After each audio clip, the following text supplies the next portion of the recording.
Imagine that 20% of the world's entire oil supply suddenly stops flowing overnight. Prices skyrocket, economies tremble. And in the midst of all that, the Pentagon has just moved thousands of Marines to one of the most dangerous regions on the planet. That's exactly what's happening right now. The Strait of Hormuz, a narrow strip of water, just 33 kilometers wide, is on the brink of collapse.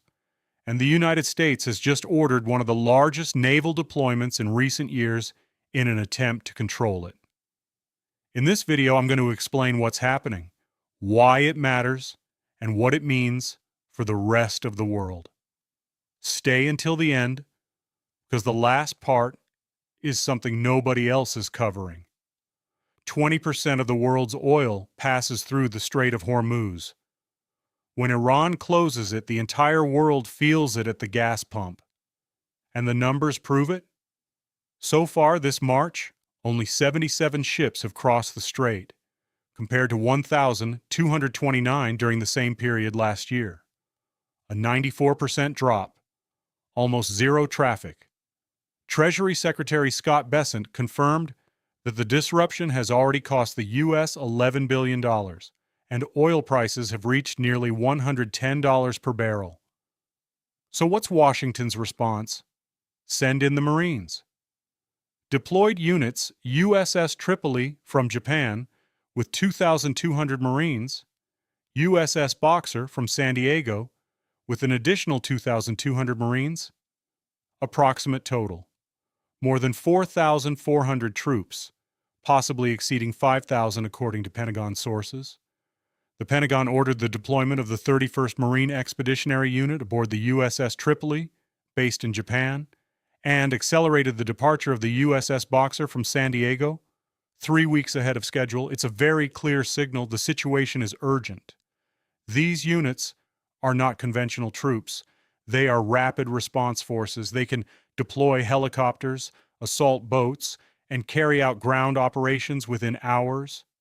The Pentagon calls them flexible options without committing to a large-scale invasion. Now comes the million-dollar question: what exactly are these Marines for? There are three main options the Pentagon is evaluating. One option: A. Escort commercial ships. The U.S. Navy would accompany oil tankers through the strait. The problem: Iran has land-based anti-ship missiles that are very difficult to neutralize from the air. Option B. Seize strategic islands. There are Iranian islands inside the strait from which attacks are launched. Taking them would give the U.S. physical control of the passage. Risky, but possible with these units. Option C. Attack Karg Island. 90% of Iran's oil leaves from here. Taking it would be the ultimate economic blow to Tehran. Also the most provocative. What worries analysts the most is that the Pentagon, according to CNN, significantly underestimated Iran's willingness to close the strait. In other words, they weren't prepared for this. Why don't any of the U.S. allies want to help? Trump called on NATO and its partners to send ships to protect the strait.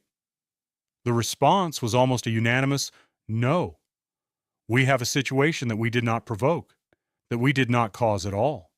We cannot be everywhere supporting a war that we did not start. Boris Pistorius, German Defense Minister of the United Kingdom, said it will protect its own citizens but will not get involved in the war.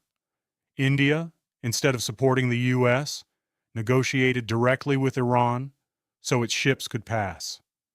China watches in silence and buys Iranian oil at discounted prices. The Trump paradox. The U.S. says, we are not going to send troops while sending 5,000 Marines. It says the war will last 4 to 5 weeks, but has already asked Congress for an extra $200 billion in funds. The contradictions are piling up. The reality is this: Iran is winning the economic war. It doesn't need to win militarily. It only needs to keep the strait closed long enough for $110 oil to cause political damage to Trump at home. 6:30 to 7. What we're seeing in the Strait of Hormuz is not just a military crisis, it's a global energy crisis, a political crisis for Trump, and a test of who really controls the world order in 2026. The Marines are already on their way. Oil remains high, and the world is holding its breath. The only priority for the Americans right now is to open the strait, because the Iranians are winning this war at this moment. Dr. Lynette Nusbacher, former military intelligence officer, if this video opened your eyes to what's really happening, give it a like, share it with someone who needs to understand this crisis, and subscribe so you don't miss next week's update, because this is far from over.